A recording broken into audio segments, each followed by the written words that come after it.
Porque, em suas bases fundamentais, motivaria o indivíduo ou a consciência a solucionar a crise da existência, a crise da existência,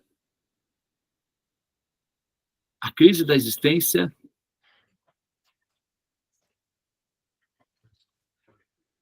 aí coloca entre parênteses, dor moral.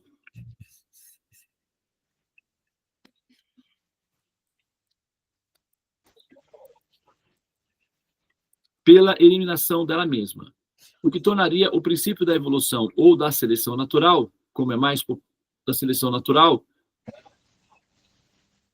popularmente conhecida, um processo inviável para a produção de seres inteligentes.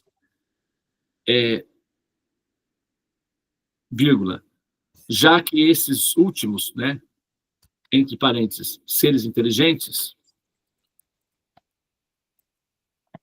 Ué, tá doido aí, seu. O que aconteceu aqui? Peraí. Já que. Isso em parênteses? Não.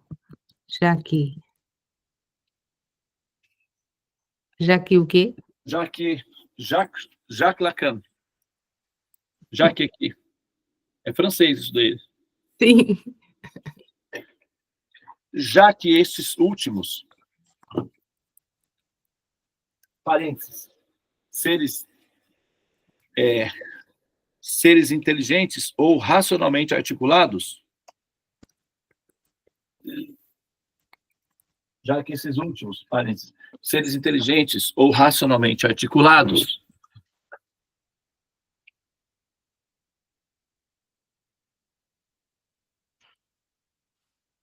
já que esses últimos seres inteligentes ou racionalmente articulados devem lidar com... Não, coloca... Sim, não, eu confundi. Devem lidar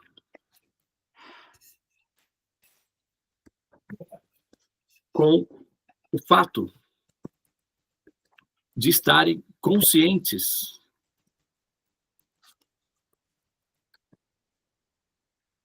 dos efeitos colaterais desfavoráveis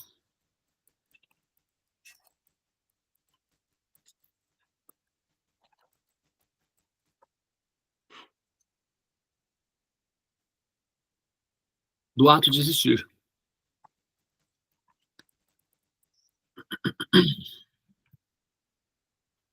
Então vamos lá, peraí.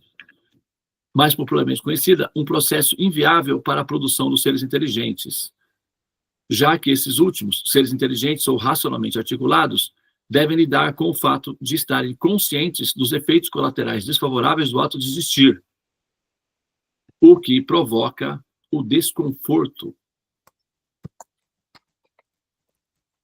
de ato de existir, vírgula, né?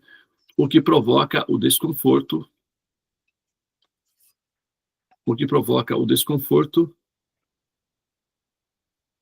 e, eventualmente, a indignação.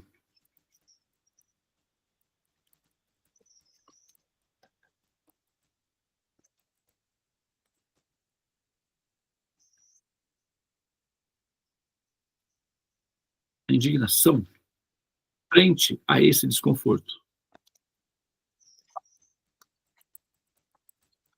Fez sentido para vocês esse raciocínio? Sim. Você consegue, David, dar uma explicaçãozinha de 2 minutinhos?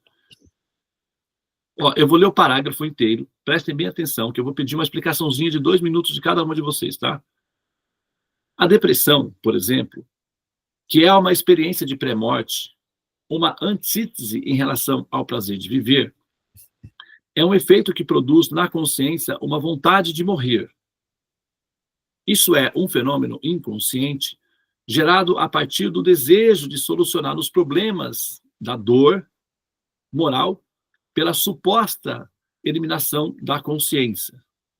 Logo, a proposição biológica é irracional do ponto de vista da evolução, princípio da seleção natural, porque em suas bases fundamentais motivaria o indivíduo ou a consciência a solucionar a crise da existência, dor moral, pela eliminação dela mesma, o que tornaria o princípio da evolução ou da seleção natural como é mais popularmente conhecida, um processo inviável para a produção de seres inteligentes, já que esses últimos, seres inteligentes ou racionalmente articulados, devem lidar com o fato de estarem conscientes dos efeitos colaterais desfavoráveis do ato de existir, o que provoca o desconforto e, eventualmente, a indignação frente a esse desconforto. Aqui está explicando, está dizendo, resumidamente, que então, a depressão é uma vontade de parar de viver. Então, eles acham que a culpa disso é a consciência, que é um fruto que é o fruto da criação. Então, a solução seria eliminar a consciência. Assim, eliminar a consciência, assim, o ser, ele pararia porque é a consciência que é responsável da dor moral. Então, né, eliminando a consciência, a pessoa não é mais consciente do sofrimento, e aí ela para de sofrer. Isso é mais ou menos o que está dizendo. Assim, pessoas que passam por experiências, né, desagradáveis de si próprio, né, e sente essa necessidade de parar de existir. Então, é um ato desfavorável ela fazer isso, porque ela não vai evoluir, né, ela corta um processo, né, que ela poderia passar por um processo de evolução, de superação, né, ou seja, acho que já estou, desculpa. Então, assim, eu entendi isso aí, Prabhu. É uma estagnação da consciência, corta a consciência, mas ela também, isso não é o certo, né? Tá. Posso falar? Por favor, fala. Então, quando eu leio esse parágrafo, o que vem, assim, para mim, é que, tipo, hoje, como é o mundo hoje, né? E como a gente chegou num ponto biológico tão avançado, né? Que a gente olha o nosso próprio sistema, nosso sistema ocular, assim, você vê a sofisticação do sistema biológico, né? Se você olhar, assim, você vê o quanto que na evolução a gente progrediu a ponto de ter um aparelho que é, vamos supor, a visão, onde outro dia eu estava vendo, né, que um cientista, ele deixou de ser ateu, um cientista chinês, ele deixou de ser ateu, depois que ele estudou o aparelho de visão, porque ele falou, não tem como, são tantas variáveis, são tantas coisas que tem que dar certo para chegar nisso, que é muito perfeito, é impossível ser uma coisa que não é feita por uma mente superior, inteligente e tal. Então, quando você pensa que a gente é tão sofisticado biologicamente, se for um evento só biológico, a consciência ela é incoerente, porque ela simplesmente pode, inclusive, destruir o processo biológico, né? Então, nesse sentido que eu entendi isso, tipo, peraí, porque a consciência, o cara tem que ficar pensando, e no pensar ele pode simplesmente acabar com a vida dele mesmo, né? Ele pode entrar em processos depressivos que não são, que assim, não são, vamos dizer, ele não vai ser um bom funcionário do biológico, entendeu? Ele vai ser um estorvo. Então, a consciência acaba sendo um estorvo para o processo biológico andar, se for só biológico, entendeu? Foi isso que eu entendi. Não sei se eu consegui explicar o que eu entendi. Exatamente. E, assim, partindo desse raciocínio que procede, se nós levarmos em consideração que, se a gente partir do princípio que, porque a ideia do princípio biológico se vocês estão a par do conceito do gene egoísta, né? Vocês lembram do autor dessa hipótese? O nome dele? busca lá, Tulasi, Eu não lembro. Hawkins.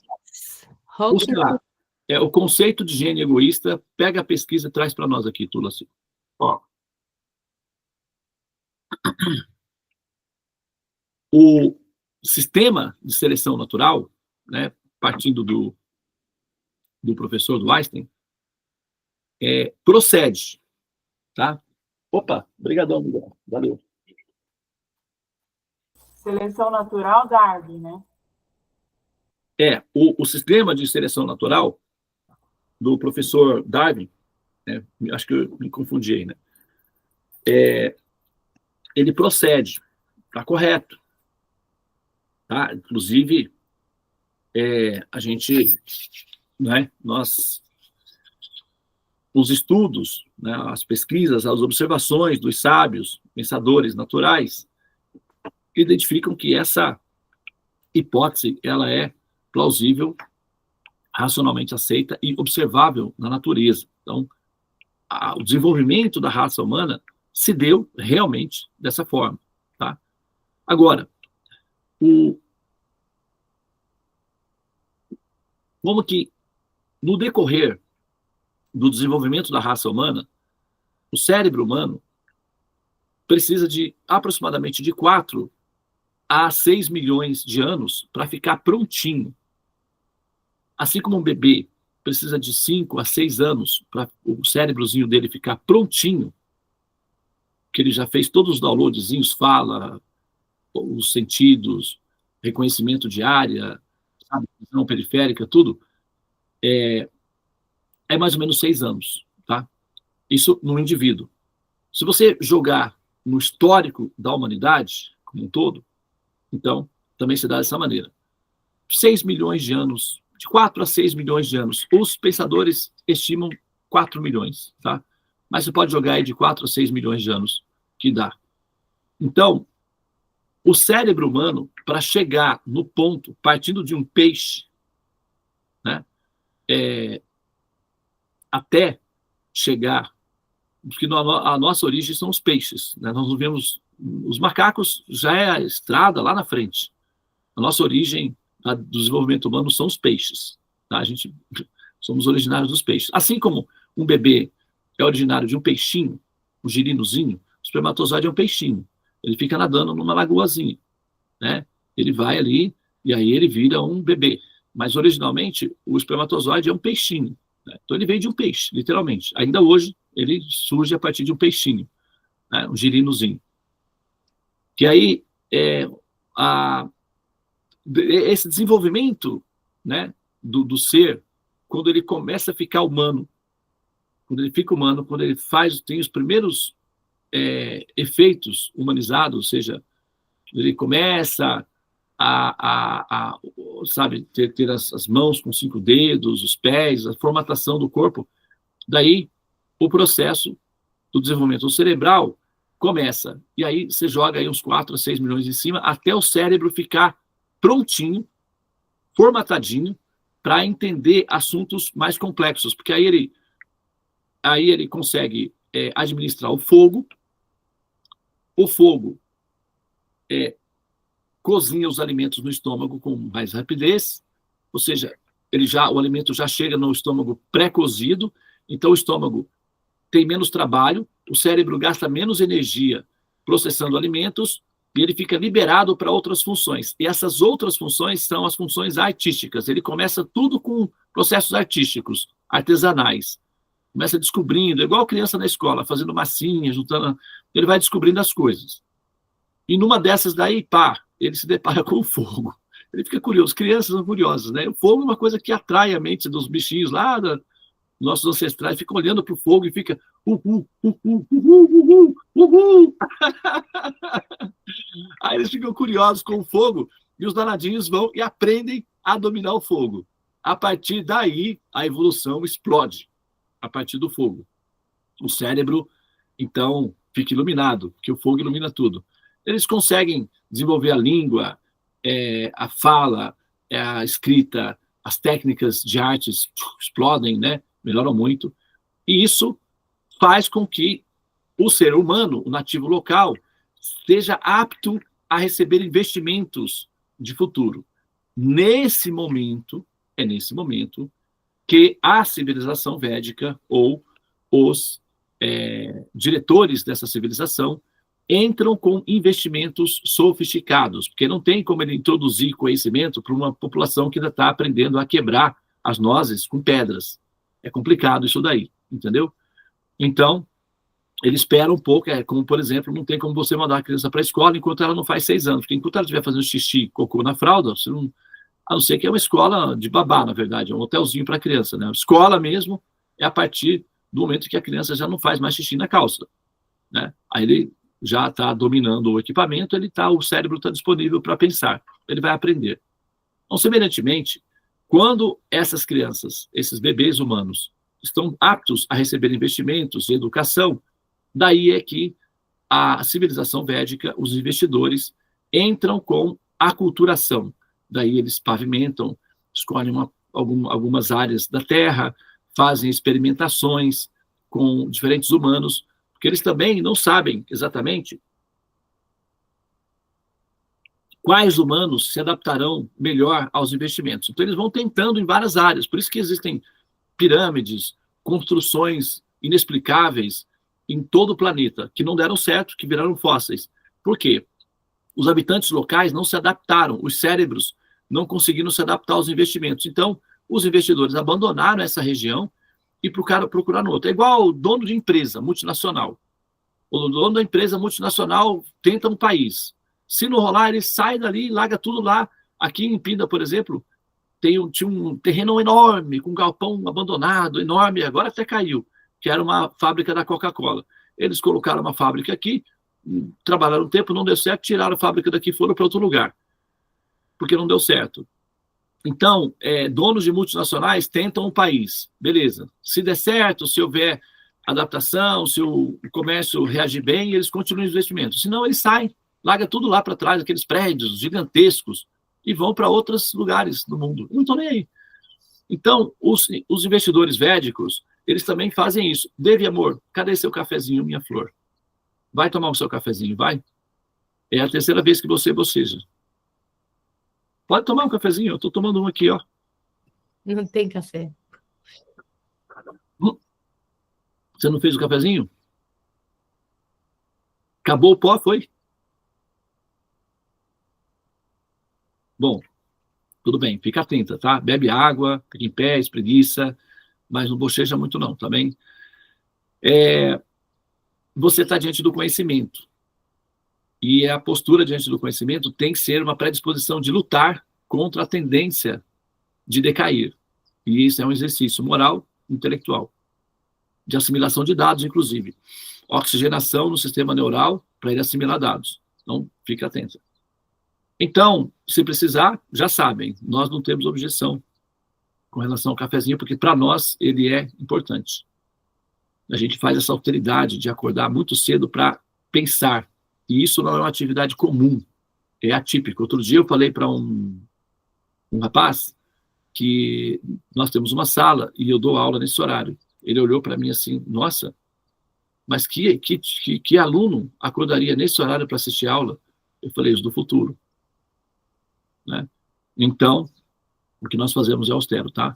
E eu entendo. Muito bem. Então, quando eles fazem esses investimentos em diferentes áreas, eles testam aqui, testam ali. O nativo local, que não se quando o nativo local não verifica-se que ele não se adaptou aos investimentos, porque o que eles fazem? Eles alteram também a cadeia de DNA do nativo local. Eles fazem experiências laboratoriais, literalmente. E eles não vão lá e fazem cirurgia nas pessoas, nada disso. Eles introduzem alimentos. Só isso. Eles introduzem alimentos geneticamente modificados.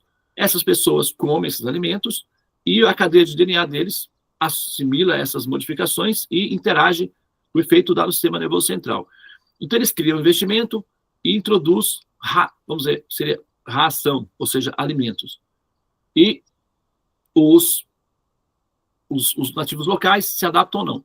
Dos nativos humanos, os que melhores se adaptaram foram aqueles de países mais ensolarados, como, por exemplo, o norte da África, o Egito, e a Ásia, a Índia, especificamente.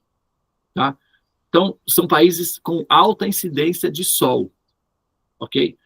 E, ao mesmo tempo, água misturada. Porque você tem lugares com muito sol, mas pouca água. Não funciona. Você tem lugares que tem muita água, mas pouco sol. Não funciona. Lugares onde tem a floresta muito densa, por exemplo, apesar de ser um lugar ensolarado, o nativo local recebe uma alta incidência de sombra. E aí, isso também não dá um efeito muito bom. Então, se vocês observarem, o Egito tem o Rio Nilo, com alta incidência de água e alta incidência de sol. O Ganges, na Índia, é muito parecido com o Nilo. Então, as áreas têm uma alta incidência de sol e uma alta incidência de irrigação. Então, esses dois lugares, os investimentos deram muito certo. Funcionaram muito bem. E, dentre eles, o que melhor funcionou, o que melhor se adaptou à metafísica foi os indianos. Né? A partir, na verdade, eles vieram, o início lá em cima, no Paquistão, naquela região ali de cima. Né? Ali desceram os chamados arianos. Tá? E eles populacionaram, então, o restante do Vale do Indo, ou Vale do Sindo. Né? Então, esse ambiente, né, que é o Rio Sindo, ficou conhecido como Vale do Sindo, do Indo, e atualmente é chamado de Hindu, né, que seria a Índia, no caso. Então, o processo da seleção natural, ele é válido, ele não conflita com os investimentos védicos, tá, com a introdução da cultura védica. Então, nós não temos conflito com o professor Darwin. Muito pelo contrário, nós temos gratidão por ele, por ter, sabe, dado atenção e proporcionado aos pensadores a oportunidade de pensar o mundo de uma maneira menos mitológica e mais objetiva ou científica. E por isso é que a gente consegue fazer todo esse tipo de conjecturação agora. Então, o Darwin é um amigo, do nosso ponto de vista. Não tenho nada de contra ele, tá? Agora, quando entra o processo da seleção do salto, né, que seria um salto que está muito misterioso aí para você, como é que o ser humano sai de um ponto? É porque houve alteração, obviamente, da cadeia genética dos seres humanos, que deu a eles condições de lidar com temas complexos, e a cultura védica foi possível de ser introduzida dessa forma, né, de 3 maneiras. Você tem drones que se comportam exatamente como humanos, e aí eles desaparecem assim, como um holograma, e parecem mágicos, né, são chamados avatares, que eles parecem seres mágicos, e muitas vezes, na maioria dos casos, não é necessário que seja seres realmente humanizados, basta, eles são drones que têm a função humana. Então, eles interagem com os seres humanos, ensinam e tal, porque também é desconfortável para um ser celestial vir interagir com macaquinhos, semi-macacos. Então, um drone cumpre essa função. Aí vem drones, naves espaciais, os primeiros humanos olham aquilo e tal, e aí uga, aí vamos que vamos, eles vão ensinando pouco a pouco, e as funções drones, que é o que nós chamamos de semideuses, entram em ação e dão os primeiros passos educacionais. Depois que esses seres humanos estão maduros, aí sim, os diretores pessoais podem vir, porque aí eles podem ver os resultados por si próprios, de forma mais orgânica, e aí é onde acontecem essas interações entre semideuses e humanos dentro da cultura védica. Mas esse processo não é um processo que é um processo assim, contínuo, sistemático, não. Ele tem uma fase na história que os semideuses interagem com os humanos, eles criam ali as primeiras inter-relações, depois eles saem, voltam para os seus ambientes de origem, e de lá eles administram tudo. É como, por exemplo, o presidente da fábrica. Eventualmente, os acionistas principais, majoritários da fábrica, vêm vistoriar ou observar uma instalação. Né? Eles vêm, passam ali 1 ou 2 horas ali olhando tudo, e voltam para os seus países de origem e só voltam daqui 10, 20 anos, talvez nem nunca mais voltem. Entende? Então, assim também são os semideuses. No início da criação, eles vêm, ok? Ele vai, então, manda os... Porque, por exemplo, numa fábrica é assim, os donos da fábrica mandam os engenheiros e tal, e o pessoal faz toda a base. Depois é que eles vêm para vistoriar. Então, esses drones, que são chamados formas divinas, esses seres divinos miraculosos que vêm e explodem as montanhas para nivelar a Terra, a Índia é a maior extensão territorial da Terra, em terra plana. Tá? Em cima tem a Cordilheira dos Himalaias, que é como se fosse uma caixa d'água. É como uma casa, você tem em cima a caixa d'água e embaixo os habitantes. E aí também é assim, você tem em cima, você tem os Himalaias, que preservam as águas, e embaixo, né, você tem as montanhas, ou seja, desculpa, os habitantes. Então, a Índia é plana e irrigada, né, a irrigação vem aí. Então, nesse caso, você tem aí os primeiros, esse nivelamento de terra, você precisa explodir as montanhas. Isso é feito com canhões de antimatéria. Então, esses canhões de antimatéria, eles são mais fácil do que uma pessoa com um raio na mão atirando analogicamente um raio em cada montanha. É muito complicado esse processo analógico. É muito mais fácil você pegar um canhão de matéria, identificar as montanhas e soltar um feixe de antimatéria para essas montanhas. Elas são pulverizadas imediatamente. É muito mais prático. Então, você não precisa de um semideus, como, por exemplo, no caso de Indra, vindo, sentado num elefante, andando de lugar em lugar e atirando raios para explodir as montanhas. Essa forma de entender é uma forma que remete uma explicação de como é que se deu o processo, que é através de pulverização dessas montanhas, mas contada de uma maneira que as populações originais ou iniciais conseguiam entender. Você vai explicar que um feixe de antimatéria pulverizou ou gerou entropia numa montanha, complica a vida das pessoas, né? Então, aí você conta uma história que é mais prático, resolve, e lá na frente o pessoal vai entender direito como é que foi que aconteceu. É como explicar o mito da cegonha para as crianças. Então, você tem investimentos, e aí nesse território os investimentos funcionaram muito bem. Eles enraizaram e deu resultado, entendeu? Agora, partindo do princípio, né, de que é um planejamento racional para investimentos de cultura e desenvolvimento humano, daí a gente pode fazer as variantes das perguntas, né? Se o objetivo era formar humanos com essa qualidade, com essa capacidade, qual a necessidade de haver toda essa questão envolvida com os animais, criação de animais, dinossauros, todo esse processo anterior tem qual função prática dentro desse projeto, né, final, que seria a construção de um ser capacitado para receber investimentos educacionais, né? O que justificaria isso daí? Essas são perguntas que podem ser feitas. Outra, o projeto da criação, né, que envolve o ser consciente, sabendo que essa criação está em andamento, também delineia a dor moral. E a dor moral, ela precisa ser explicada de alguma forma. Então, enquanto você não tem uma definição sofisticada de Deus enquanto um ser unificado, então é fácil resolver a questão da dor moral, porque essa dor moral ela não está tão presente. Os seres humanos são parcialmente semi-humanos ainda, então essa consciência da dor moral não está muito bem elaborada, eles são meio brutos, né? E a questão é simplesmente devorar e matar, então eles são meio animais ainda. A dor moral não está presente. A dor moral aparece quando o ser fica sofisticado e ele fica, então, estético, ou seja, ele começa a perceber a feiura da brutalidade e ele começa a querer se refinar artisticamente, e nesse ponto a personalidade é uma obra de arte que vai sendo trabalhada ao longo do decorrer da história, do desenvolvimento humano. E nesse caso, a compreensão da dor moral, ela só pode ser explicada do ponto de vista de uma consciência universal, uma consciência absoluta. Porque se você tira o princípio da consciência universal ou a consciência absoluta, você tem meramente o biológico à disposição. E como nós vimos, o biológico, ele tem a intenção de produzir seres cada vez mais bem elaborados, cada vez mais perfeitamente adaptados para manter a sua existência continuada, né? E, nesse caso, a consciência, ou o surgimento da consciência, seria um efeito contrário ao processo histórico da seleção natural. porque a consciência tornaria a criação consciente dos sofrimentos da criação.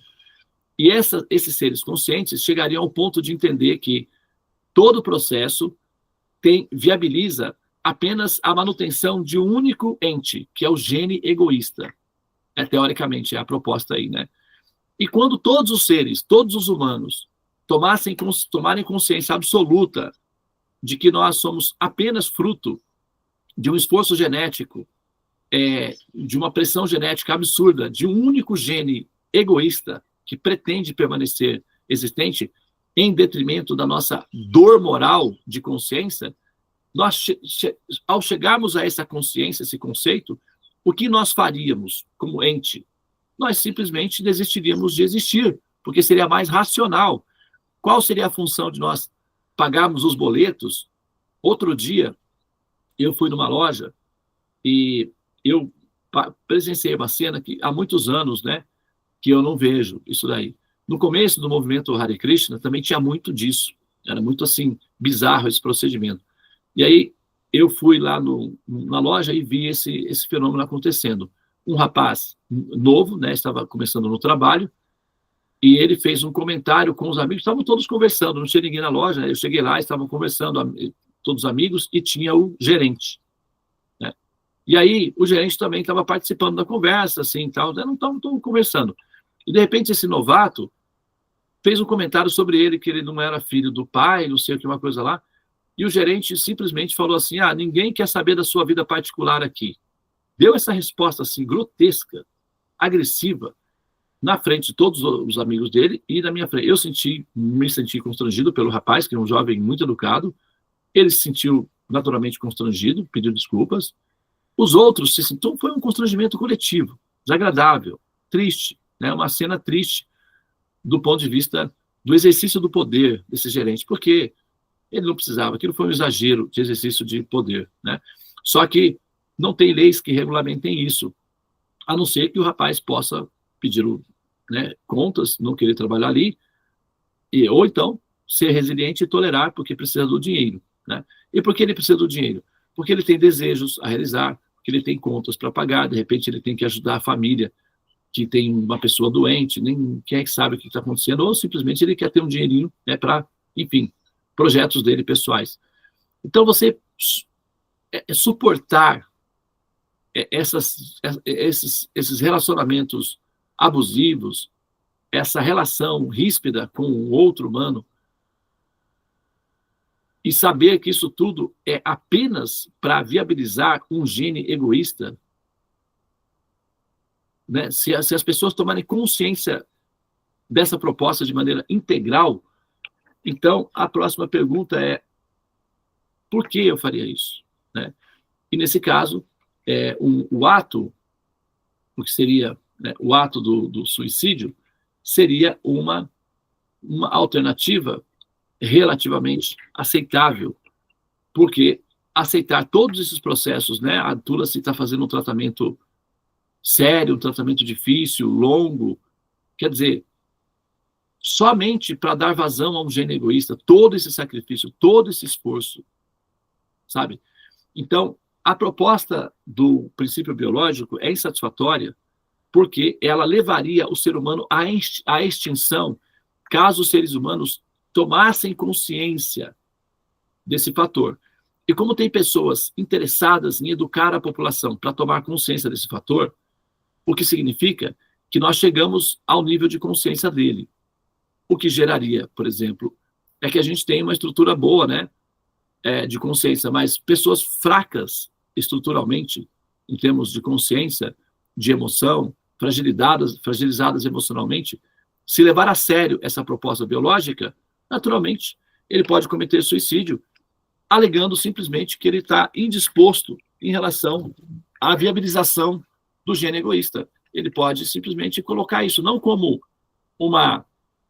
porque a vida é cruel, porque as pessoas não me entendem, porque o meu trabalho é uma droga, porque meu pai e minha mãe não me valorizaram quando eu era criança, e blá, blá, blá, essa coisa toda. Ele pode substituir todo esse discurso vitimista superficial por uma afirmação categórica científica. Eu não estou à disposição do gene egoísta, portanto, estou saindo do jogo. Só Só isso. Seria absolutamente aceitável do ponto de vista racional. Não haveria questionamento moral. Ah, por que que essa pessoa fez isso? A verdade precisa ter força, precisa ter esperança. O sol, é claro que o sol vai voltar amanhã. Estátuas e quadros, nada é fácil de entender, sabe? Aquela coisa toda. Então, vamos junto, né? Tente outra vez, tenha fé em Deus, tenha fé na vida. Todo esse discurso de incentivo moral para a manutenção da vida seria simplesmente descartável frente a uma declaração científica inquestionável. Eu entendi que o ser humano é fruto de um exercício de um gênio egoísta e pagar os boletos, a convivência com os outros seres humanos ríspidos, abusivos, não é satisfatória para mim. Portanto, eu tomei a decisão de tirar os meus investimentos e sair do jogo. Essa definição científica poderia ser seguida por todos os pensadores, e não apenas por um. O que simplesmente eliminaria os intelectuais, pensadores. Porque todos os pensadores, pelo menos os pensadores, teriam condições de chegar a essa conclusão e se auto-eliminariam. O que sobraria uma humanidade despreparada para a manutenção da espécie e retrocederia no processo evolutivo. O que é contrário ao princípio da seleção natural. Então, a proposta biológica ela é inviável do ponto de vista racional.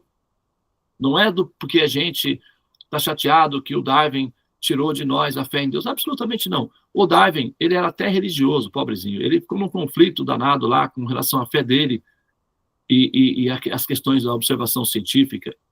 Ele não era ateísta. O Darwin era um ser em conflito com a fé. É diferente.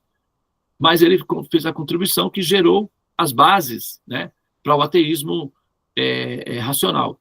E, nesse caso, né, nós temos aí essa situação e o professor Darwin não é, sob hipótese alguma, um problema para nós. Tá? Ele fez tudo certinho, explicou corretamente o procedimento e está tudo certo. A gente só segue a partir daí, tá bom? Compreendido aí o raciocínio? Compreendido, Prabhu, porque, assim, né, nessa questão, ele, por exemplo, ele não quer dizer que os animais, né, que os humanos são egoístas, né, no sentido do psicológico, no sentido moral, mas o que eu entendi, né, é que na lógica, né, da evolução, a propagação dos genes, né, nesse caso, né, a adaptação do comportamento, né? Percebe? Assim, aí você colocou também uma outra questão, né, do que você relatou aí há pouco instante, né, do funcionário e do patrão. Assim, mas, assim, existem duas coisas que acho que a humanidade ela precisa compreender mais sobre o Dharma e o Karma. Por exemplo, se o patrão, ele tem o Dharma, né, porque ele está acolhendo esses funcionários todos e levando para, dando trabalho e tal, mas se ele desqualifica na presença dos outros, ele não está mais agindo com o Dharma, está agindo com o Karma, né? Ele está criando karma, né? Porque você chamar o funcionário do lado e falar, vem cá, amiguinho, deixa eu explicar para você uma coisa. Não exponha a sua vida pessoal, e você pode ficar numa situação vulnerável. Essa molecada aí, eles são amigos, tudo bem. Mas, eventualmente, você pode ficar vulnerável, porque se você fala das suas coisas pessoais, depois eles podem usar isso daí para fazer piada, para fazer bullying. E eu vou ter um problema grave aqui de relacionamentos, eu não posso ter. Entendeu? Fica tranquilo, tá? Vai por outras vias. Aí. Agora, se depois de dar essa explicação, o garoto, a pessoa insiste, aí você tem que dar uma bronca. Aí não é karma, é dharma. Mas simplesmente fazê-lo de maneira assim, gratuita é karma, porque você abusa da sua autoridade de poder. O educador, gerente, chefe, dono da empresa, presidente da nação, policial, todos eles têm direito de educar. Porém, se a pessoa não está oferecendo resistência, não é uma pessoa perigosa, agressiva, esse processo tem que ser com gentileza, porque você está lidando com uma pessoa normal. Se é um bandido, aí o policial tem que pôr força. Mas se é uma pessoa normal, que está na rua, um cidadão, ele pode tratar com educação, que ele vai ser tratado com respeito também. Agora, se ele trata uma pessoa normal com agressividade, ele é passível de correção. Aí ele gera infração. Então, nós também humanos, se nós, nas nossas relações humanas, a base inicial é a gentileza, e só depois vem a rispidez, está correto. Por isso que, às vezes, quando eu brigo com as pessoas, a minha espiritualidade, o meu desenvolvimento intelectual não se interrompe. Porque até eu brigar e perder a paciência com uma pessoa, eu já tentei de tudo, com gentileza, com explicação, com metáforas, com analogia, com presentes, com muita coisa. Só, finalmente, é que, assim, diante de uma indisposição da pessoa, de uma resistência, de uma crueldade da pessoa em relação a mim, é que eu coloco força. E quando eu ponho força, eu não estou sendo ofensivo. Porque eu já tentei de tudo antes. Aí esse recurso da força é autorizado. Entendeu? Então, entre karma e dharma. Deixa eu ler aqui o que foi, né? Pode falar. Então, Prabhu, a lógica fundamental, então, da evolução, né, é a propagação dos genes, né? Um exemplo, né? E a adaptação dos comportamentos, pelo que eu entendi da sua explicação. Não a eliminação, mas a adaptação. Não é? Fala de novo. Então, no sentido psicológico moral, né? No sentido... Não, vai no raciocínio, o raciocínio está correto. Vamos lá, vamos devagar. Então, eu entendi assim que a lógica fundamental da evolução, né, é a propagação dos genes, né, do genes que você falou, do gene egoísta. O sentido maior seria da evolução seria essa propagação, mas seria assim, uma adaptação dos comportamentos, né? Não, esse objetivo, não, o raciocínio não é esse. Essa lógica é uma hipótese que foi proposta pelo pensador recente chamado Richard Dawkins. Já existia essa ideia geral, mas ele sistematizou e formalizou como uma hipótese, ou seja, uma teoria. Assim como a questão, por exemplo, para dar uma metáfora, né? O problema do mal. Por que o mal existe? Deus é bom e tal. O Epicuro formulou a proposta, mas esse conceito já existia antes dele, evidentemente. Só que ele formalizou em um tratado, o que significa que ele deu formalidade ao pensamento. Da mesma forma, o Dawkins, ele formalizou uma teoria que já existia no conceito, no geralzão. Então, o que ele pegou esse conceito geralzão e sistematizou de uma forma teórica, dando formalidade teórica para o pensamento. Então, ele apresentou a proposta de que a evolução biológica se dá pela manutenção de um gene original, conhecido como, que ele deu o nome de gene egoísta. Por que gene egoísta? Porque ele não está nem aí para os sofrimentos dos seres. Ele quer apenas se perpetuar. É como se fosse um vírus. O vírus não toma conhecimento do estrago que ele faz. Ele só quer se propagar. É como um câncer, uma célula cancerígena. Ela não está consciente da destruição que ela causa. Ela só quer se propagar. Então, o gene egoísta seria algo parecido. Ele não toma consciência do problema, do efeito colateral, do ponto de vista psicológico, que ele causaria nos seres.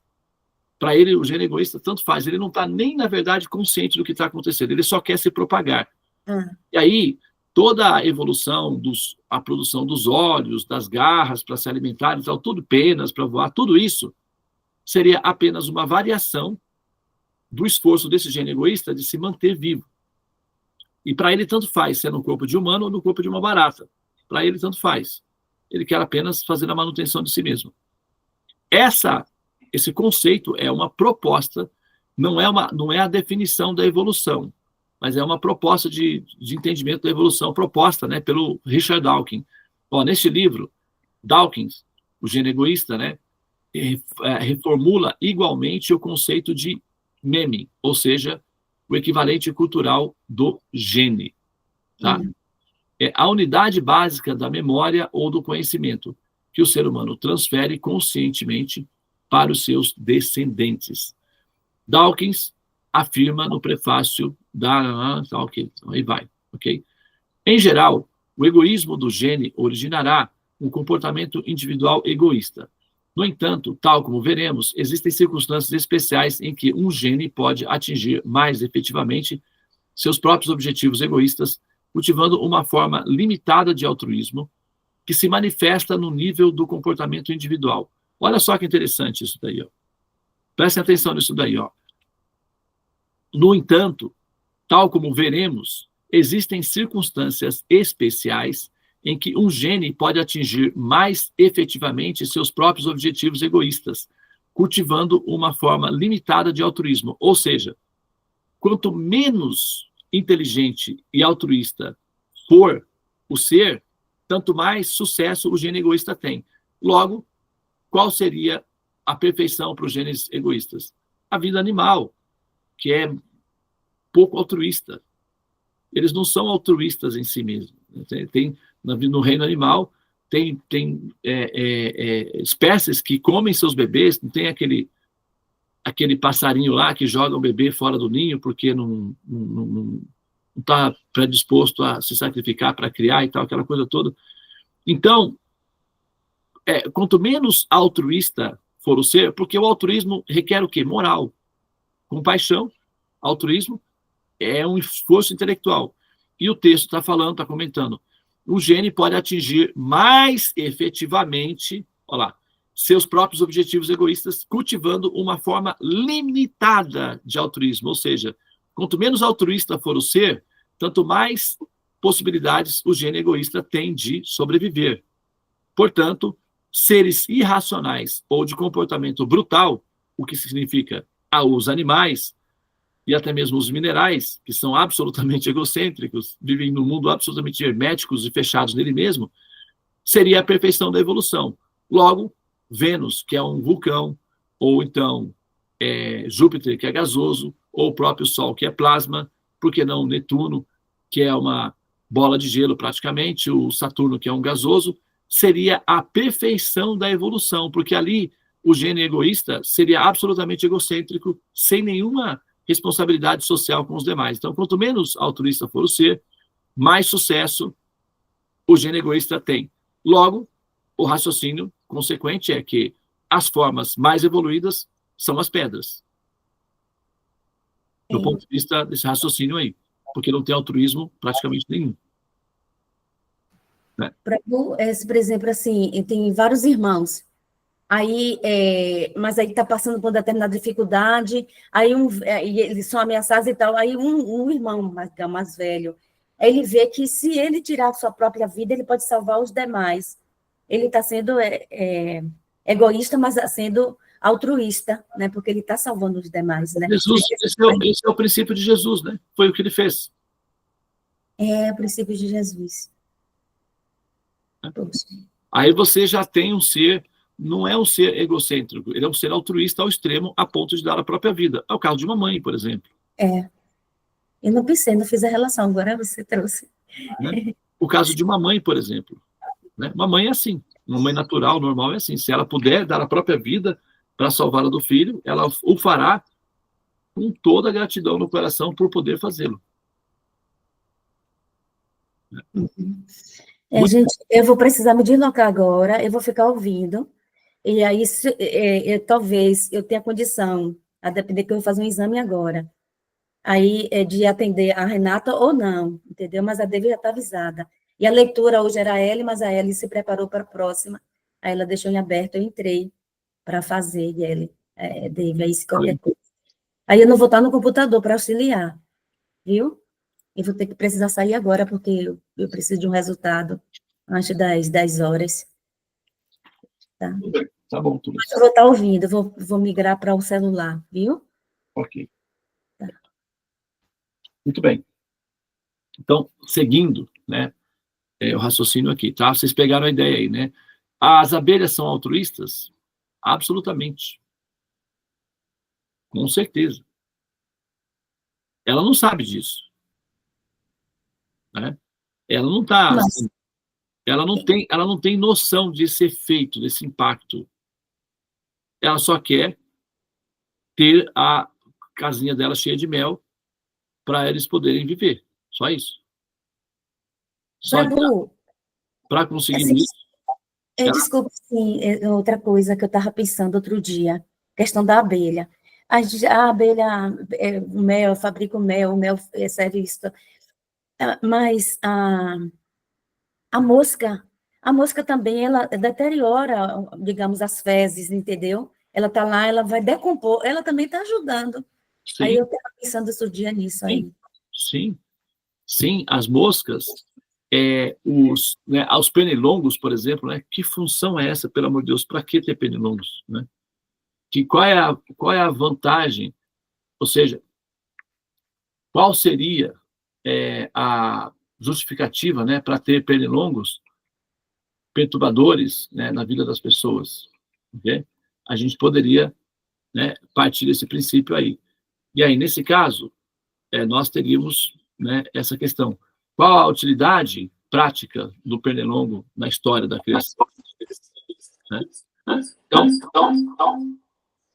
se a gente levar em consideração, por exemplo, né, o que a Tulasi está falando aí, pegar os pernilongos, ora, os pernilongos, eles ajudam efetivamente na seleção natural, porque eles matam as espécies mais fracas. Entende? Os pernilongos matam muitos humanos na Terra, malária, tudo isso, e isso calibra a explosão populacional, assim, sem estruturação. Se não houvessem os pernilongos, a quantidade de seres humanos na Terra seria tão grande, sem estrutura, que geraria muitas misérias de guerras e seria terrível. Porque não haveria calibragem, os humanos assim, teriam menos doenças, né? Então eles seriam mais resistentes, o que faria com que eles ficassem superpopulosos e não haveria tempo suficiente para ele ir criando as alternativas de manutenção da raça. Entende?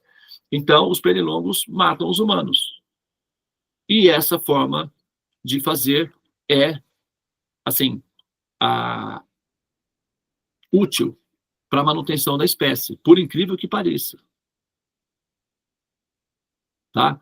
Só que, assim, com o tempo, nós humanos vamos aprendendo a ter manutenção da nossa população e vamos liberando os pernilongos dessa responsabilidade difícil da parte deles, pobrezinhos, porque, afinal de contas, né, eles podem ter férias também disso daí. Então, a gente dispensa eles, né, os egípcios lá do chikungunya, dos dengue, do zika, e aí criamos vacinas, liberamos eles dessa responsabilidade, porque a gente já consegue produzir alimentos sem fazer guerra. Então, os pernilongos estão dispensados da função de manter a população, o crescente populacional sob controle. Quem faz a manutenção do crescente populacional na Terra são os pernilongos. Eles são muito úteis. Não os pernilongos, né, mas os insetos que transmitem doenças. Daí vamos colocar aqui, 10% da população mundial morre por conta desses insetos que transmitem doenças. Isso é um controle populacional.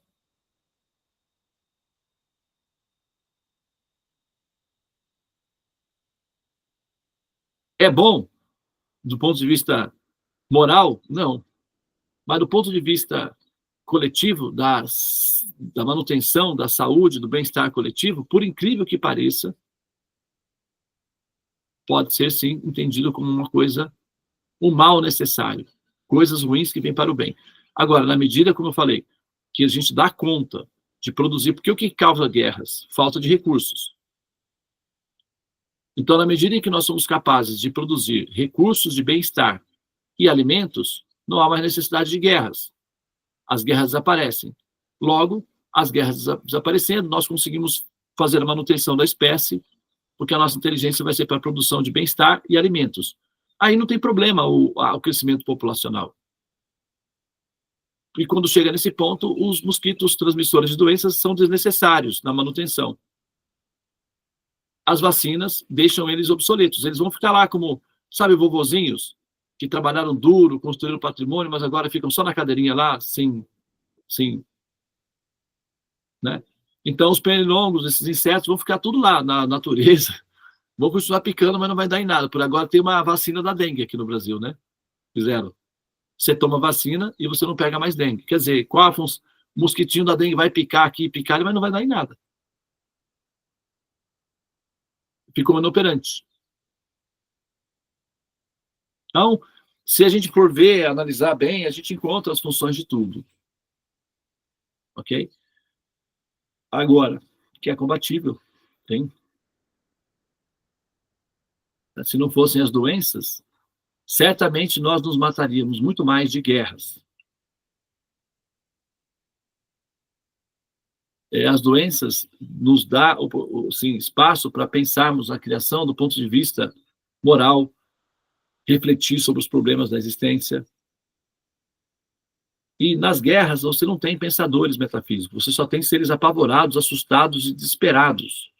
Você não tem pensadores. Então as doenças são muito mais favoráveis para a evolução do que as guerras.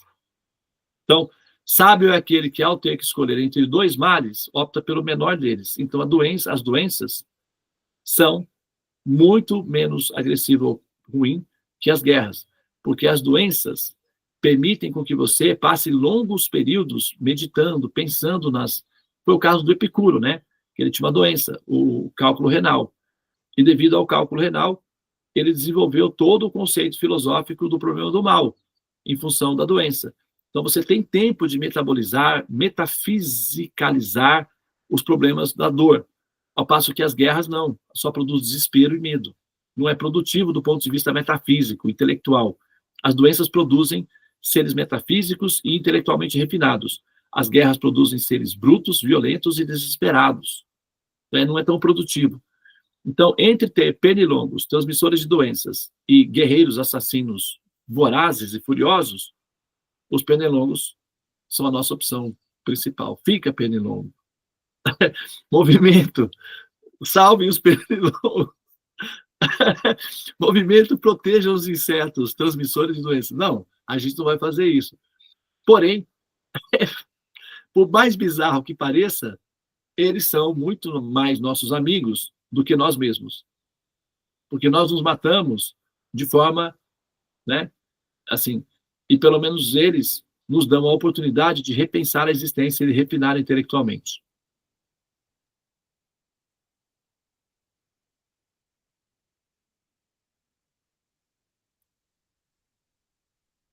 Você está me ouvindo? Você está ouvindo ela? Ué? Fala, Lígia. Não. É você aí. Está ouvindo? A gente está ouvindo, sim. Você está ouvindo? Eu estou ouvindo. Vocês estão ouvindo? Eu não estou ouvindo a Devi, não. A Devi não está falando? Tá, sim. Está tentando, pelo menos. Tá, então a gente não está te ouvindo.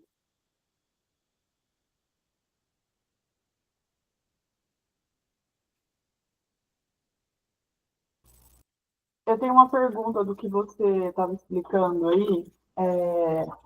Pronto, agora sim. Eu vou deixar a sua Mini falar, que depois eu quero perguntar algo com relação à humanidade.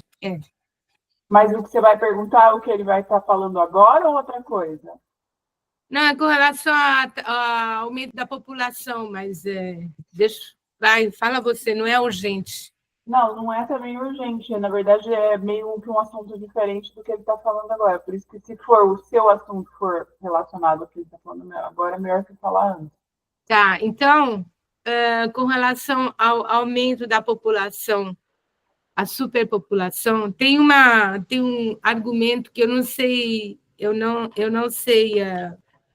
nunca soube realmente dar uma resposta assim, bem inteligente.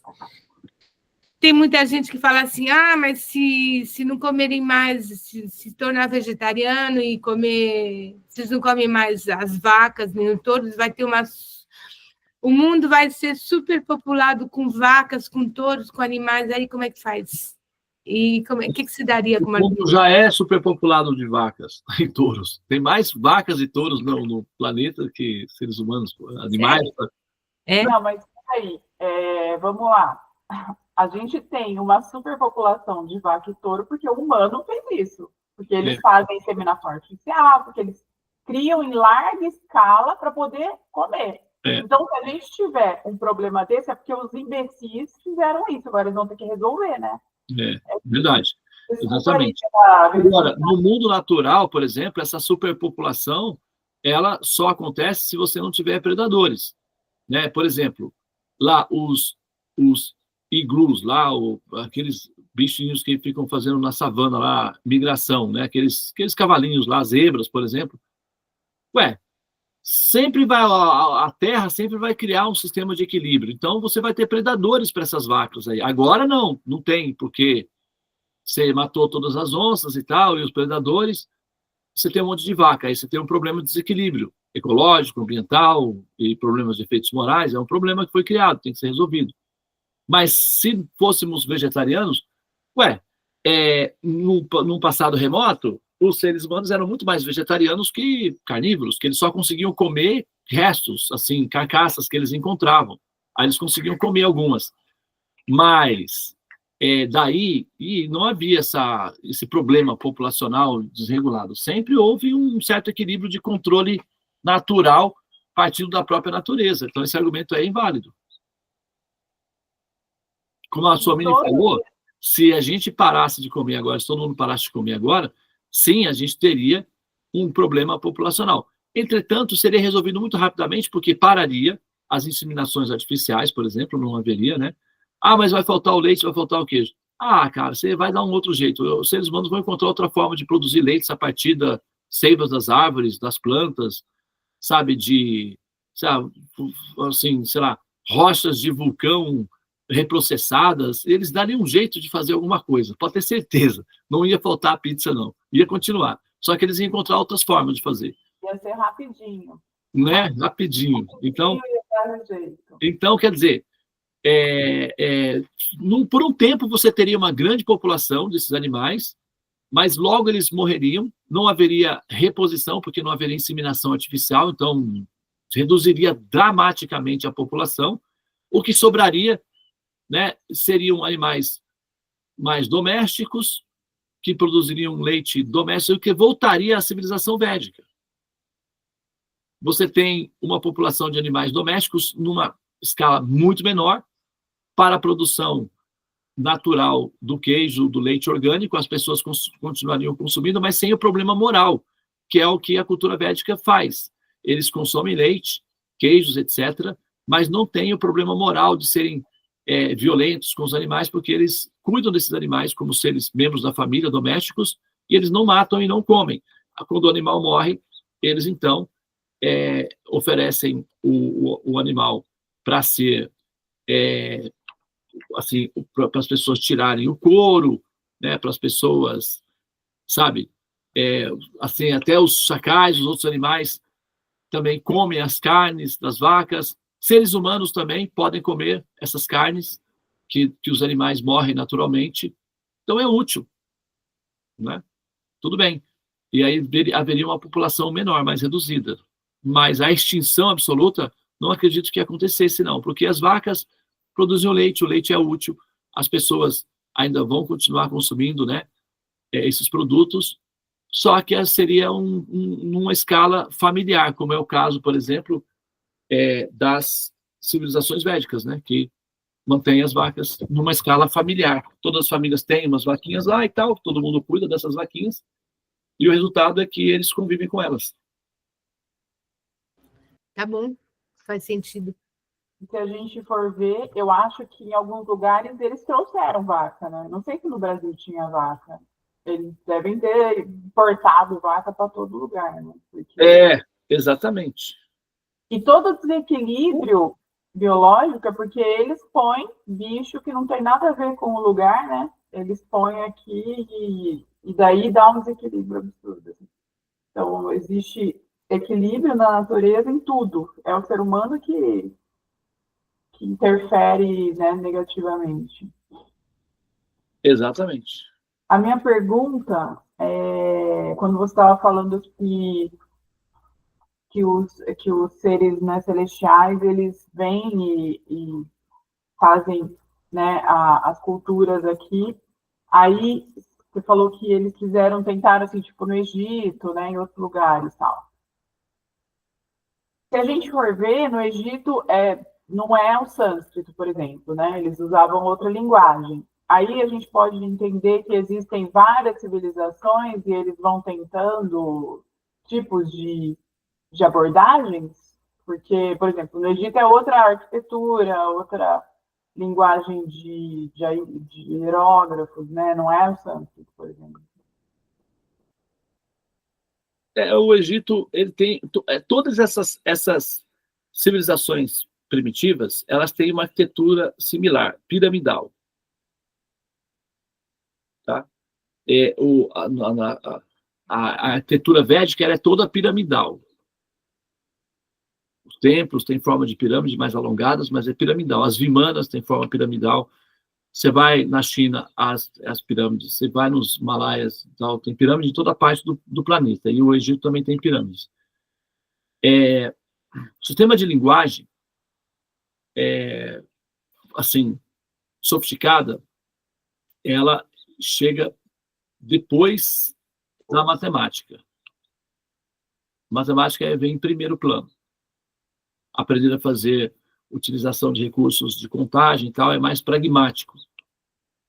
Então, você tem, por exemplo, uma civilização como o Egito que você tem aí, né, um sistema de comunicação baseado em ícones, que é criptografias, né, os chamados hieróglifos.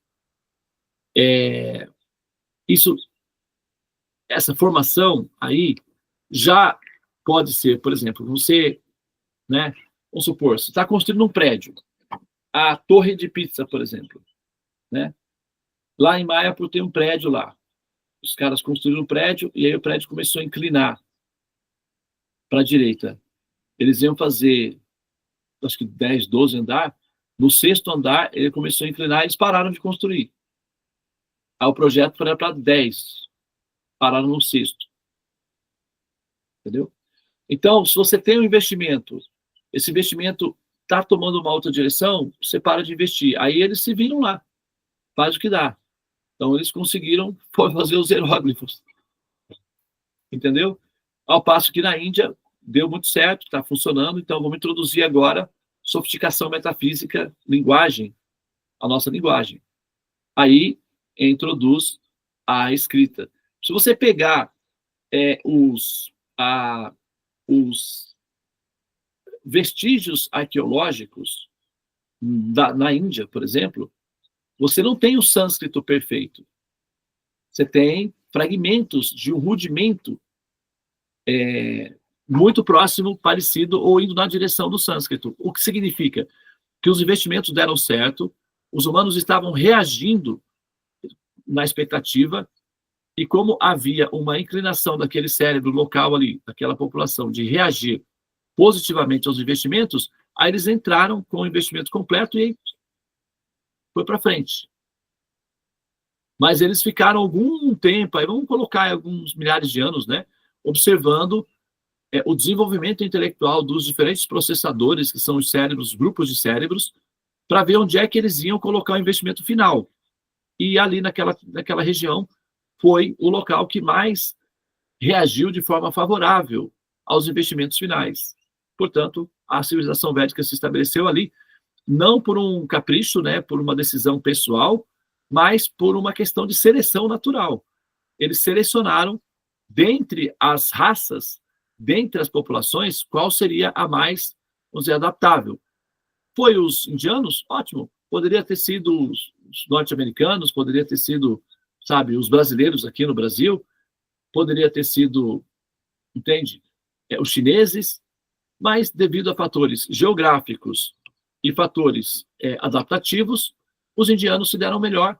Tudo bem, vamos dar sequência no projeto, entendeu? Tanto faz. Para os investidores, tanto faz se o país é o Brasil ou se é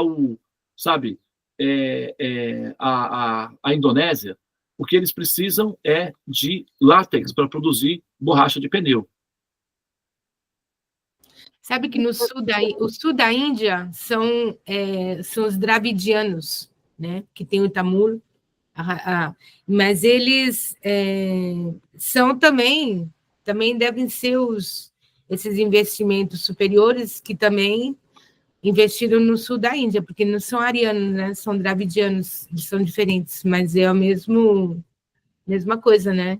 Não, é uma variação, né? Tipo, você tem ali nordestino e você tem paulista, você tem, sabe, catarinense. São criaturas diferentes, são mundos diferentes, mas você vê que eles têm os mesmos traços culturais, né? Comedores de arroz e feijão, aquela coisa toda, muito igual. Então, dravidianos, arianos, tipo farinha do mesmo saco, com embalagens diferentes. Sim.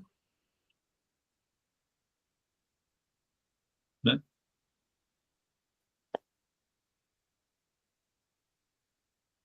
Muito bem. Fechamos por aí.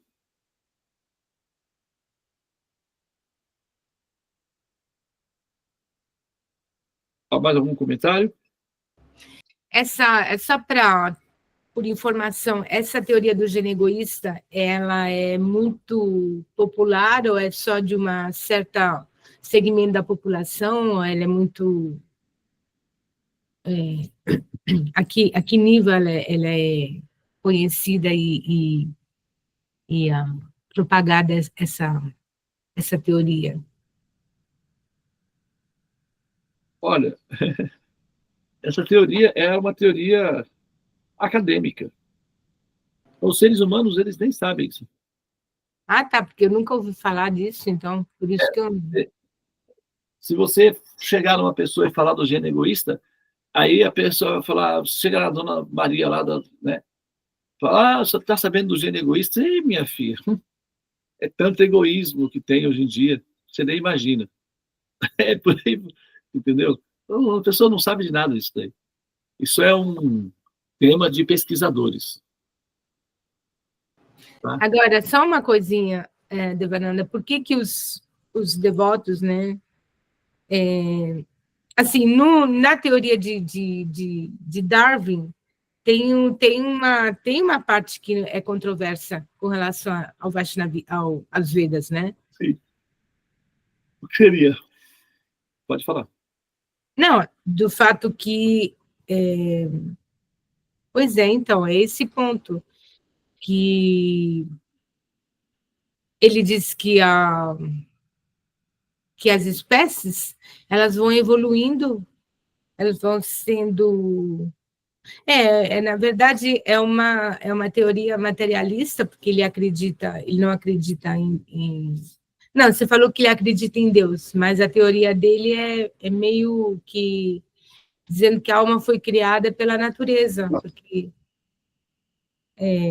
Não, ele não entra nesses méritos, que a alma foi criada pela natureza.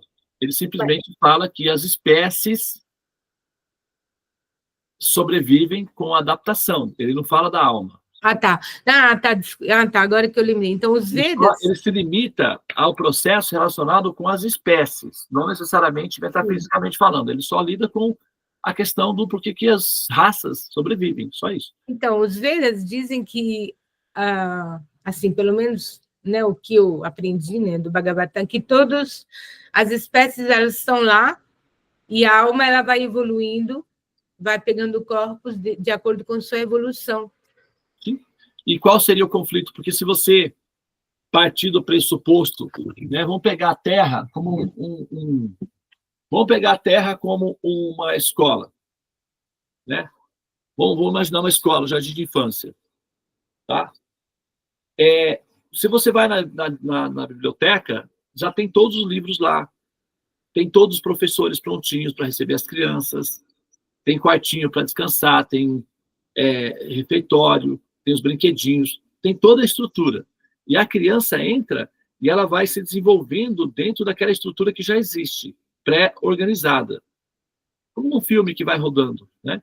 ela vai passando pelos diferentes estágios, depois ela vai para o colégio, universidade, e tal, etc. Ela vai passando por aí. Então, a Terra, como um programa simulado, já tem nele todo esse processo escrito. E ela vai girando, né? Como um rolo de filme que vai girando e vai soltando o rolo, né? Os scripts.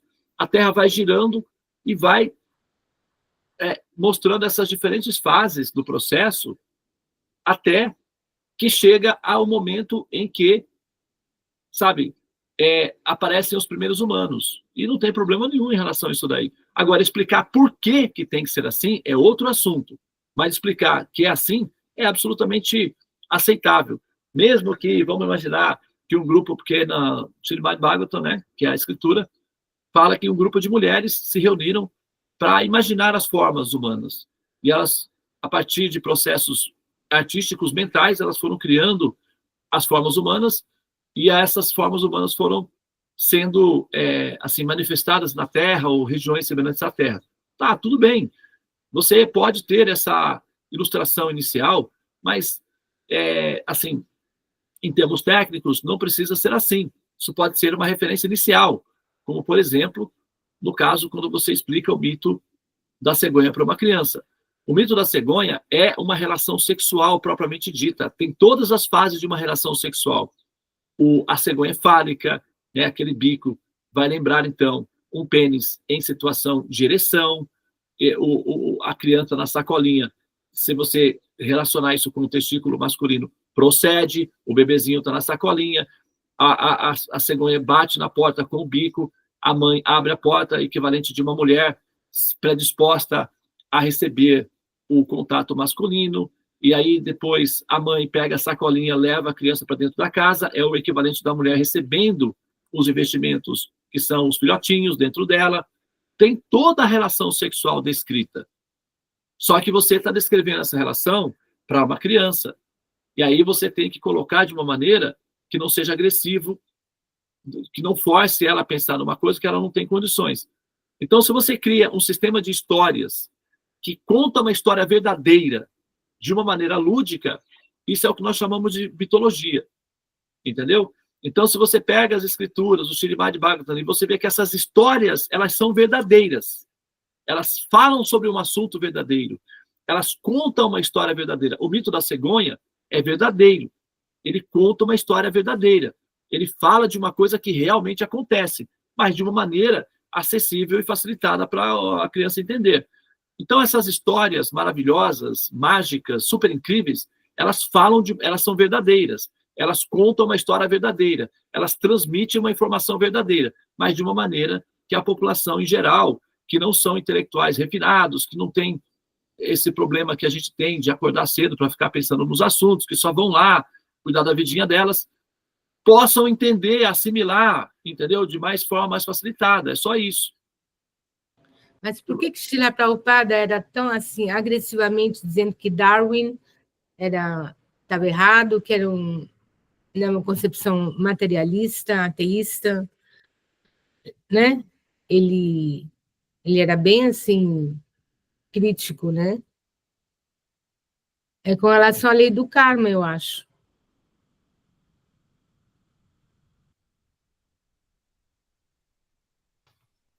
Olha, veja bem, aí você está colocando um outro ponto, né? A questão da posição intelectual pessoal de Prabhupada em relação ao fato da relevância que ele tem do ponto de vista, né, da propagação dos termos védicos, do conhecimento védico, e por aí vai. Ok. Agora, você tem que lembrar uma coisa.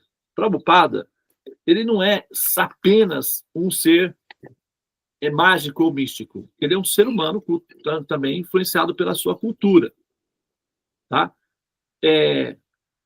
O período do surgimento do Darwin e das suas teorias assustava veementemente o público em geral.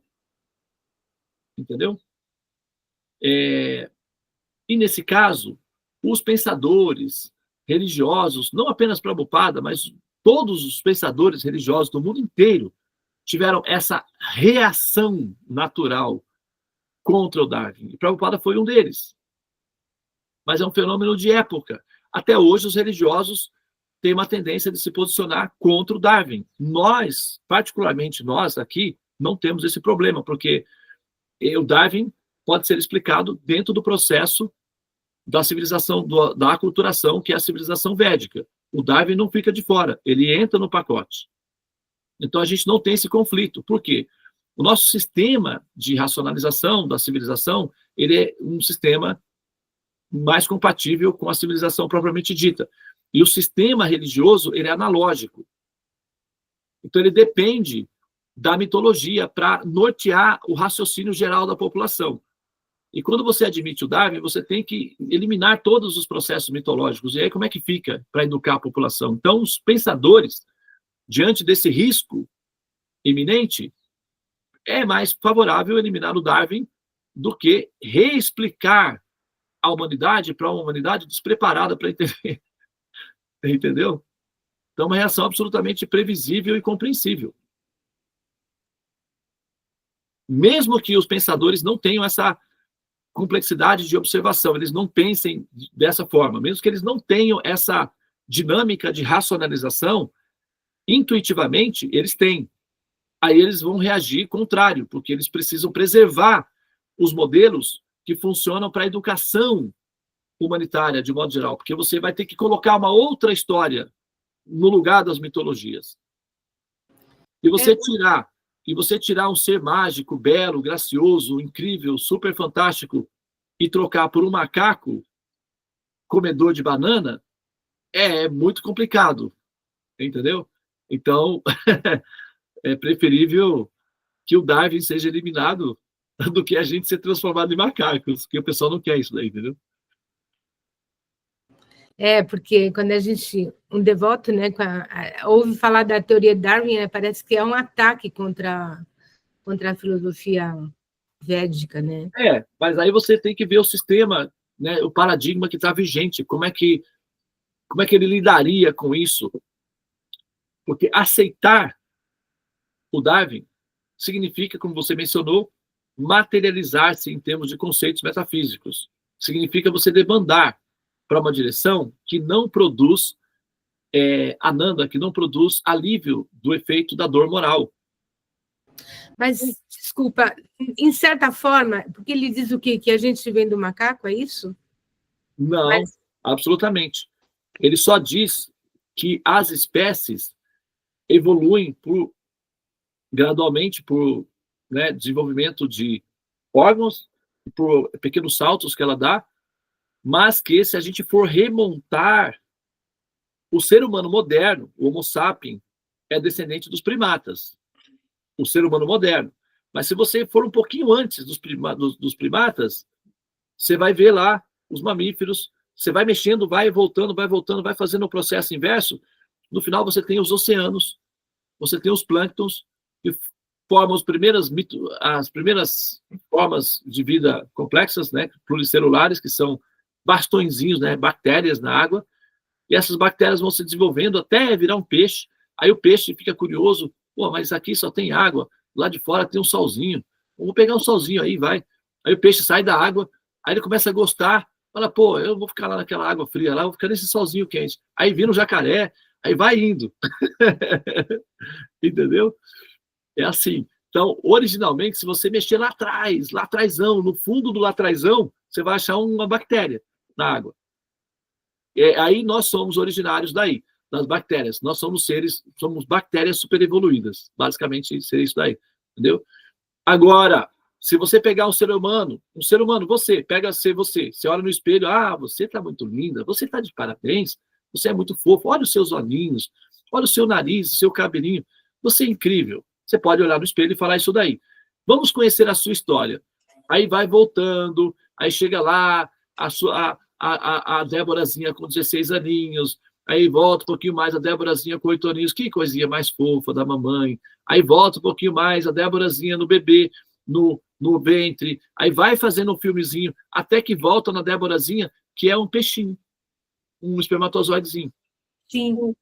Mas a teoria do karma védica não diz que, por exemplo, o ser humano, ele antes se evolui de acordo com o nível de consciência, então, não é os mamíferos, as vacas, que são os mais evoluídos antes Não. Quando se fala que os seres humanos evoluem de acordo com o nível de consciência, é porque ele já está no domínio da peça, do jogo. Aí ele pode decidir. Mas enquanto ele não pode decidir, ele não evolui por consciência, ele evolui por consequência.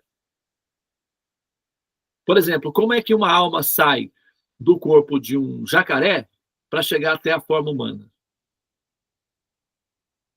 Por quê? Bom, ele está servindo, ele serve.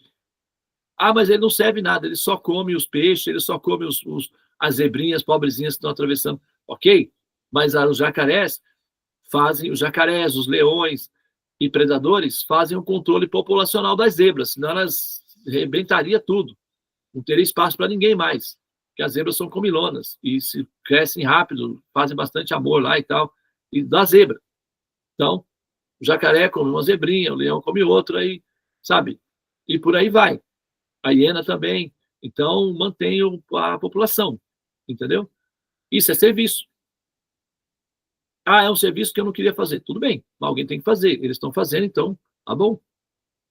Aí o jacaré serve assim, e ao mesmo tempo, o jacaré também, na entra a questão metafísica, né? Ele é o senhor, ele é um poderoso, ele é um controlador.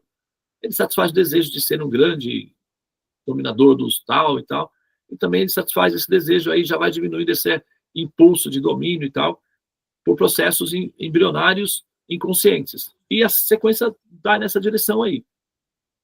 Entendeu? Então, esse ser alcança créditos na escala evolutiva do ponto de vista kármico e sobe um pouquinho, vai subindo.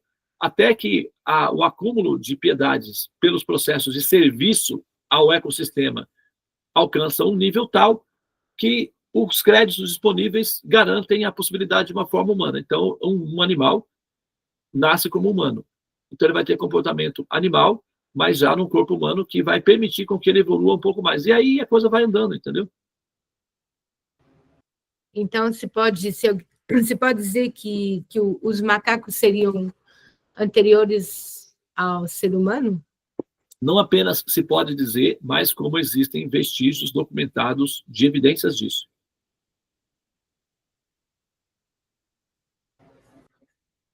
Ok. E onde é que a vaca, onde ela entra em tudo isso? No curral. É o lugar mais adequado para ela. Fácil. Em que nível de evolução? Porque a vaca é considerada a segunda mãe, né? É humana praticamente, né? É um ser humano. Só que o corpo é diferente. Então ela foi um macaco antes? Se você rastrear, pode ter sido até uma barata antes. Sim, não, tá, mas assim, mais pertinho, se ela é tão evoluída, né, como... Olha, aí a gente não tem informação objetiva a esse respeito. A gente só sabe que, né, eles passam pelas formas, eles vão desenvolvendo formas cada vez mais altruístas. Por exemplo, árvores, por exemplo. Tem árvores que é cheia de espinho, venenosa. Tem outras que são macias, cheias de frutas saborosas. O que define? Né? Entende? O nascimento numa árvore piedosa. Se eles não produzem karmas, né? O que justifica uma árvore ser impiedosa e outra ser piedosa para os seres humanos? Então, na mesma espécie, você tem mais evoluídos e menos evoluídos também. Entendeu? E assim, você também pode usar as vacas não necessariamente como seres vindos dos reinos animais e entrando nas formas, né, de piedosas de uma vaca. Você pode usar a civilização vaca como um sistema de reciclagem de humanos que não conseguiram se adaptar adequadamente à humanidade. Então, são ainda rebeldes, dominadores, agressivos e tal, e você pode colocá-los nos corpos de vacas, porque aí eles vão alimentar os seres humanos com leite, vai desenvolver ocitocina e mais compaixão. Depois você traz eles de volta para humanos. Então, a faixa vacas é útil. Não é só para receber animais vindo da natureza. Para você humanizar as bestas humanas, que entram nas formas humanas, mas têm comportamento bestial, é muito interessante terem algumas vidas como vacas, para domesticar o cérebro agressivo. Tá, então, partindo disso que você falou, se são os algoritmos, né, que estão tomando conta dessa máquina aí do universo, então, se eles trazem seres humanos que ainda não estão prontos para a vida humana, porque a gente fala, por que um serial killer, por que ele não merece estar numa forma humana? Então, por que os algoritmos... Nenhum ser vindo das raças animais merece estar nas formas humanas. Eles alcançam uma faixa mínima. Quando eles alcançam essa faixa mínima, eles entram nas formas humanas, eles vão lidar com o cérebro muito desenvolvido, que pode ir, ao mesmo tempo, com ainda reminiscências de comportamento animal. Daí, entre os humanos, alguns deles, que não se adaptam muito bem à domesticação, ficam violentos. Quase todos eles são violentos, mas alguns ficam um pouco mais, ficam cruéis, né? Então, esses precisam ser, né, reformados. E eles passam, já aqui entre humanos, algumas reformas, e depois eles vão fazer alguns estágios entre os animais, que vão ser utilizados pelos próprios humanos como alimentos. Então, eles servem à humanidade, porque os seres humanos precisam comer alguma coisa, entende? E aí, eles, sabe, podem tanto ser utilizados pelos próprios humanos, que também fazem muitas crueldades com os animais, né, antes de matá-los, para comer. Então, já que tem que ter algum animal para atender essa demanda da crueldade humana, você pode utilizar uma parte dessas raças, dessas vagas disponíveis, com esses tipos de humanos bestiais, excessivamente agressivos, para reformas culturais ou educacionais. Então, eles podem passar por algumas formas de vidas um pouco mais, né, cabulosas, mais pesadas, e depois eles podem, para refinar esse espírito rebelde, agressivo, egocêntrico, nascer nas formas de vacas ou de cabras, que fornecem leite aos humanos, é uma boa alternativa como reforma. Né? Então, a vida, ela dá a forma de vida humana como... Aí você é a escolha sua, né? Se você quer aproveitar... A inteligência dá sempre opção. Todo serial killer sabe que está fazendo uma coisa errada, mas ele opta por fazer porque dá prazer.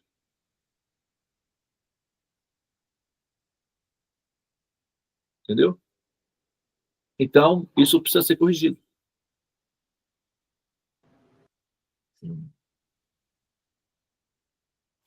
Na verdade, a vida humana é um presente, mais super presente sofisticado da vida, né?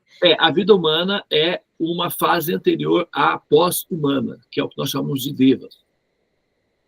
Então, o sistema normal é assim: você tem formas embrionárias, né? Você tem os minerais, você tem os vegetais, você tem os animais, você tem os humanos e os pós-humanos. São os devas.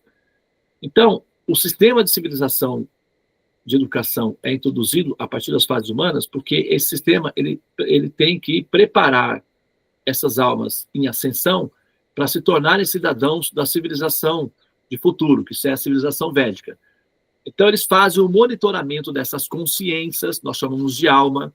Civilização de futuro consegue fazer o monitoramento das consciências. A gente não tem tecnologia, mas essas civilizações têm tecnologia de rastrear a consciência, de ver para a consciência qual área do universo a consciência está renascendo. Eles têm todo esse aparato tecnológico que acompanha a consciência. E eles sabem que essas consciências, o destino dela é sempre evolução. Então, elas trabalham para preparar essas consciências para a próxima fase, para onde elas estão indo, que é a fase pós-humana, que é a fase Deva.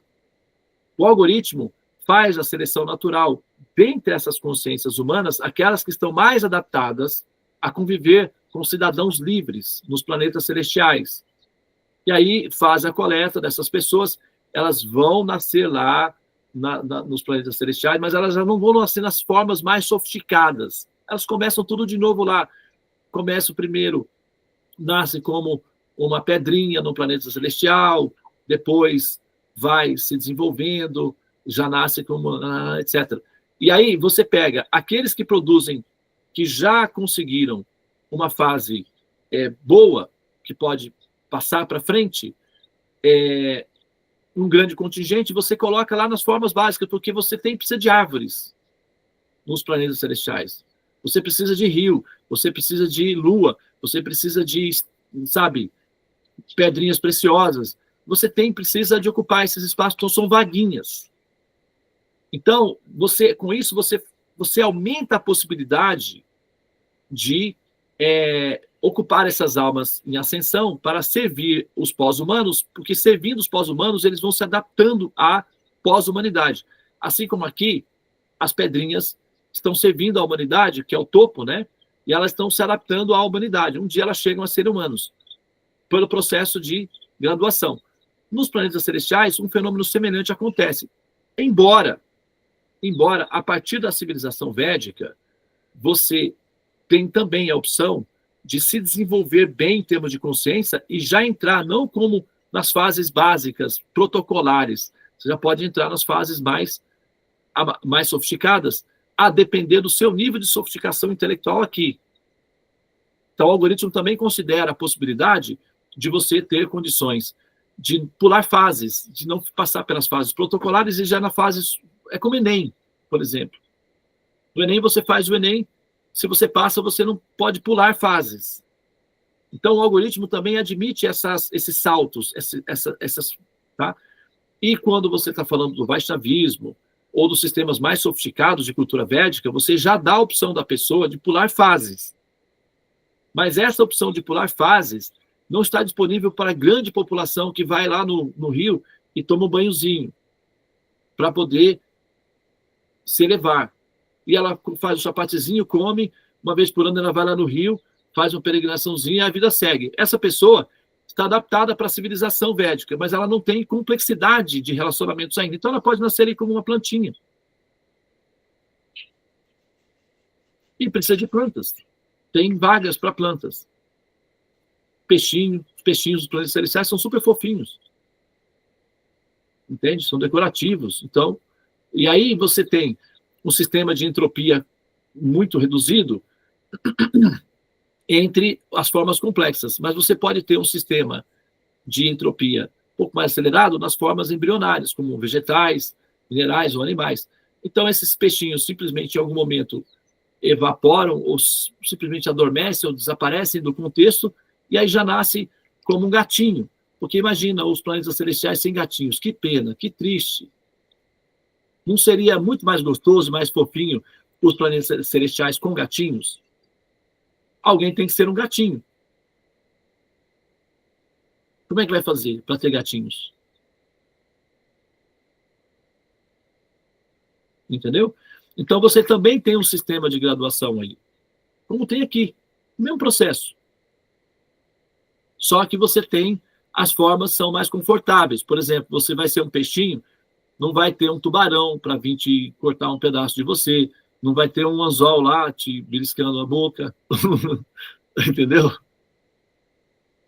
Lá não tem violência, né? Você vai ser um passarinho, você pode nadar tranquilinho na água, que não vai vir um jacaré te comer. Um passarinho? Nadar? Tem patos, né, que... Ah, sim, tá. Você pode ser um passarinho, não vai ter uma águia para vir apertar seu pescoço e te comer suas tripas. Entendeu? Então, as formas são confortáveis, o sistema é muito mais suave e funciona muito bem porque um passarinho nos celestiais está servindo os pós-humanos, está fazendo parte do ecossistema, e um casalzinho de pós-humanos, semideuses, deitadinhos no jardim, não tem formigas para picar eles, então o romance é gostoso. E aí, se vem um passarinho e pousa num galho e fica cantando musiquinhas ou fazendo piadinhas, sei lá, o piu-piu, pro casalzinho, é gostoso, aumenta o romance, é serviço. Você viu que a Sabine, ela fez, é engraçado, a Sabine, ela fez a pergunta, né, no Krishna Lila, porque eu respondi que como é que é? Ela disse, como os devas estão ainda no samsara, ela não entendeu. É porque ela parte do princípio do samsara como ela conhece aqui. Ela não entende muito bem como seria o samsara aplicado lá. São regras diferentes. Por exemplo, as regras que valem para um bairro, o comportamento da polícia num bairro violento é totalmente diferente de um bairro pacificado, de um bairro sofisticado, onde as pessoas são educadas. Você vai encontrar o policial na padaria, ele vai te dar bom dia, o policial vai conhecer a sua família, os policiais são convidados para as festas, porque fazem parte de uma comunidade pacificada. Você não vai ter esse relacionamento num bairro violento.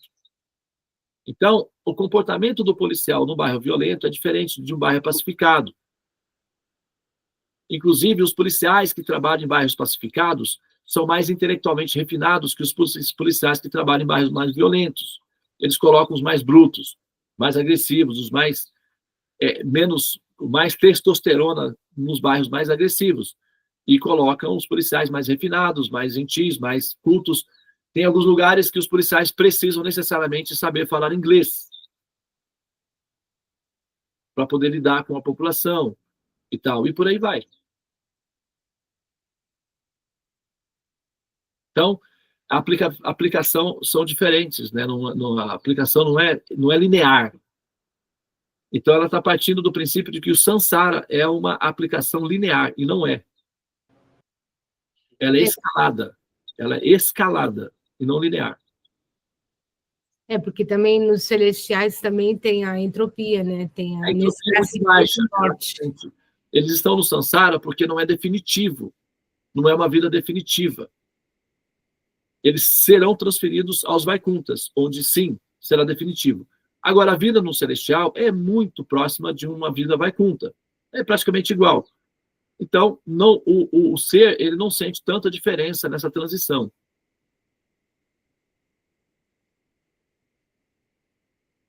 Entendeu? Sim, eu vou responder para ela depois, né? Tabu? Oi. Mas vai chegar um tempo que o planeta Terra também vai evoluir, não é? Ele muda ou vai ser sempre dessa forma? Onde as pessoas, os seres que aqui convivem, vai ter outro tipo de ação. É só você olhar. Hã? É só você olhar lá atrás, entendeu? Na história da humanidade, como eram os seres humanos no passado e como eles são agora. Você vê que sim, ele evolui. Gente, eu vou então finalizar aqui e vou entrar na sala lá, tá? Para a gente ficar lá mais próximo da assistência lá, a Renata e o pessoal, tá bom? Sim, tá bom. Bem, eu vou fazer a dissertação védica hoje, tá? Namastê, Hare Krishna. Nós progredimos um pouco mais, ficou mais evidente aí a questão do problema, né, do processo biológico, e agora a gente vai partir para a próxima fase, tá bom? Deve você fazer a leitura da gota védica, viu? O celular está com pouca carga aqui. Obrigada. Tá bom. Tchau, tchau. Até mais.